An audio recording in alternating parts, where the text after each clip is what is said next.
10 listings on web or SMS, right, of business listings. Well, it serves the purpose. I get the information. I could perhaps do a click to call to reserve the table and go and consume the sale, right?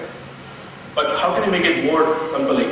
For instance, if you overlay M coupons on top of it and say that apart from these 5 to 6 listings, here you have a link. If you click here, you get 2 discount coupons at these restaurants. You go and clear a discount.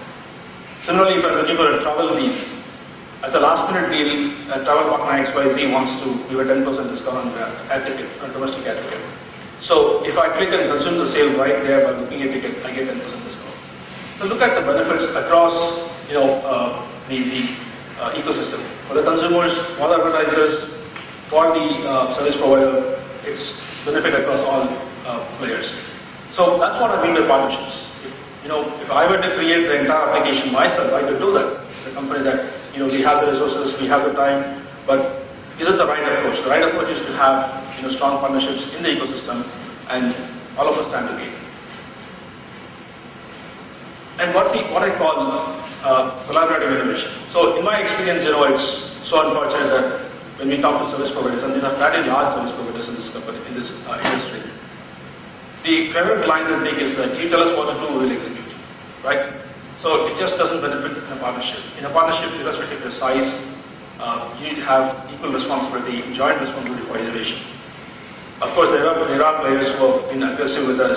They want to always be one step ahead of us, but larger ecosystem needs to be conscious of having to innovate in a collaborative fashion.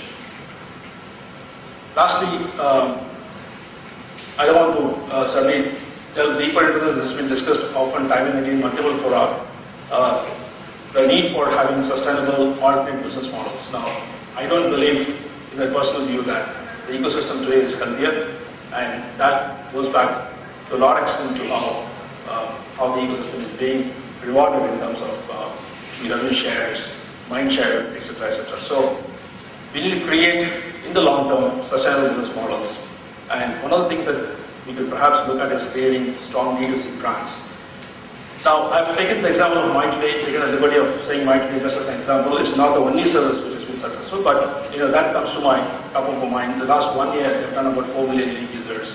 So it's a phenomenal service. They've been able to establish themselves as a brand. I want to underline the word non-voice piece, because non-voice is where you alter the user's habit, right? So that's a critical space for us, and if you want to succeed here, you need to look at building long-term sustainable business models, including D2C initiatives. Some of my closing thoughts before we get into the discussion. I put this up because I think, while the network is great, we meet together in such forums, but at the end of the day, what is that we can do together in terms of concrete steps, right? Mobile first storage. So this has been our mantra internally, even in our company. When we talk to our corporate product groups, we keep beating them saying that India is the most important mobile market. It's fastest growing, 8 million mobile subscribers a month, 100 plus million mobile phones in a year, so on and so forth. But at the end of the day, you need to have a reality check and say that, is it really a mobile first market today? And for a large organization like Microsoft or Google or Yahoo, how important is India as a market from a mobile standpoint?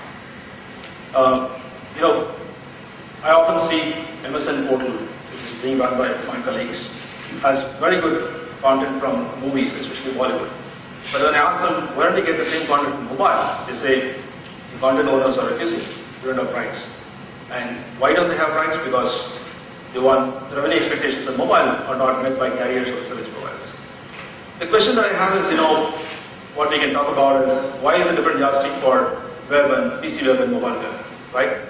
And I think that's something is an expectation that's been set by the mobile community itself. I think it's our own wrongdoing that we've done in terms of seeing mobile as a short-term revenue earner instead of a long-term,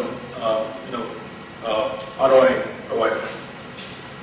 The second one is, what is that as a community that we have done in terms of understanding consumer behavior or expectations?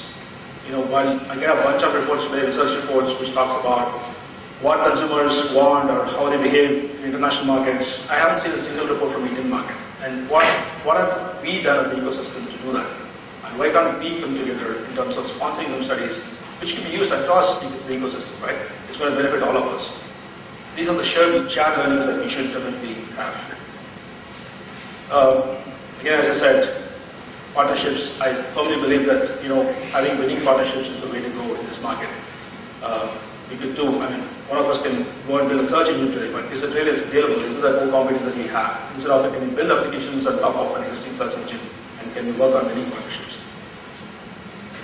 I want to repeat that in terms of the business models that we can create for the long term.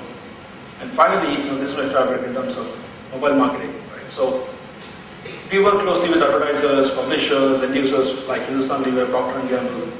When we go and present to them about advertising on mobile, either they have no clue about what is advertising on mobile, or second, or they don't believe that mobile gives the return on investment today.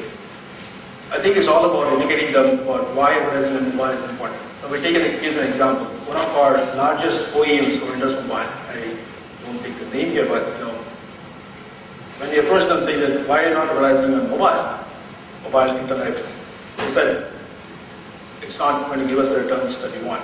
But we asked them, who is your target audience? What are you trying to sell? They said 20 to 34 years. And those are the guys who are going to come on mobile. They're not going to go to PC in India, right? Their first experience of internet is going to be mobile. So it's so obvious that they need to advertise on mobile internet rather than PC internet. Well, we're not saying that replace PC internet with mobile internet, but it has to be shared. So these are the things that we need to educate the ecosystem. We need to evangelize mobile marketing, mobile advertising. So I think that's a shared responsibility for the entire ecosystem, not just for Microsoft, Yahoo, or Google, right? So each one of us have to be ambassadors for mobile advertising. And keep talking about $11 billion group opportunity, but that's not going to come out unless we establish the relevance or credibility of mobile internet today. I use a strong word, video imposters, because again, I don't want to take names, but I personally subscribe to a few of those mobile advertising, sites. But what I get is completely crap. What I get is completely spam. I get, non-contextual, irrelevant messages, but it just annoy me as an end user. So we need to ensure the community that we have the right mobile marketing ecosystem in place, plus evangelize. All of us need to be ambassadors and ensure that this word goes out to the end users and advertisers. The funniest part is today, advertising agencies which decide advertising budgets, they don't have a person who is mobile savvy who can decide whether or not to spend the money on mobile advertising. Somebody takes a call that the money should not be spent on mobile advertising and everything goes on the internet. So that's a challenge we face day in and day out when we interact with advertisers and publishers. But hopefully this landscape will change, and I think we need to work together as a community to do that. So that's all I had. I want to keep this slide.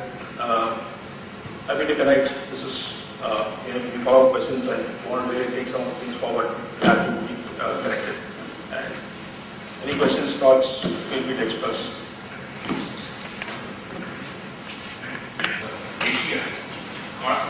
Cost effective and price sensitive customers seems to be present.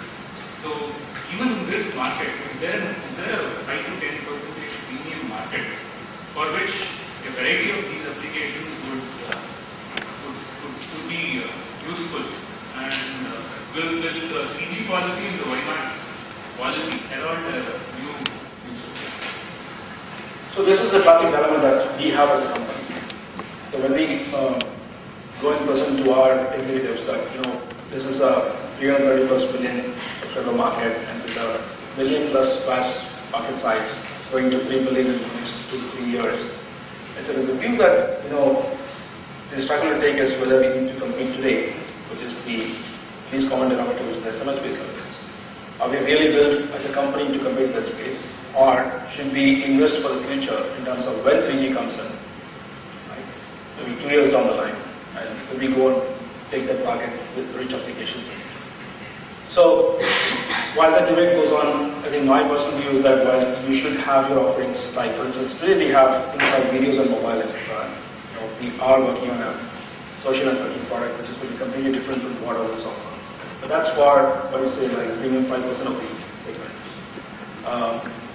It's essential that, while we certainly keep playing in that market, we need to be investing in the least common denominator, which is SMS.